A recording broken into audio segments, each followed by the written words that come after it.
এটা ভালো। আমার কাছে মনে হয় যেই দিবসই একটা সম্পর্ককে, সবাই বলে বাবা দিবসে কি দরকার, মা দিবসে কি দরকার, প্রতিদিন তো বাবা মা দিবস, ফাইন।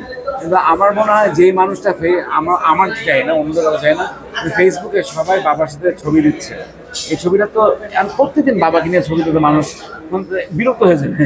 তো প্রতি মাকে নিয়ে ছবি তুলবে, বাট একটা একটা দিন বাবার সাথে ছবিগুলো দেখবেন, মানুষের বাবার সাথে ছবিগুলো দেখি, নিজের বাবার ছবিগুলো দেখি। একদিন হয়তো আমার কন্যা আমাকে নিয়ে ছবি, আমার নিয়ে ছবি রয়েছে যখন প্রাপ্ত বয়স হবে। অসাধারণ। সারাদিন এতগুলো বাবার ছবি আপনি কখন দেখতে পারবেন, নর্মাল আগে দেখতে পারতেন।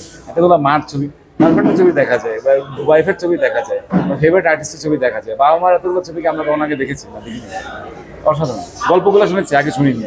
সবার গল্প শুনতে পারি এখন, আগে হয়তো বিশেষ যারা লেখক তাদের গল্প শুনতে ভালো লাগে না, ভালো না ভালো লাগার তো কিছু নেই।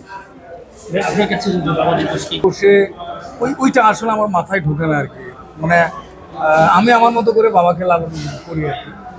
তো দিবসে না, মানে আমার মনে পড়ে আর কি, যখন দেখা গেলো যে কোনো সিনিয়র কাউকে দেখি, বা যখন দেখি আমার বন্ধু বাবা, তার সাথে তার ছেলের সাথে বাবার রিলেশন, বাবার সাথে ছেলের রিলেশন, ওইটা আমাকে টানে আর কি, কারণ আমার ভিতরে হু হু করিয়া উঠে আর কি। এই আমার কাছে মনে হয় এটাই বাস্তব আর কি।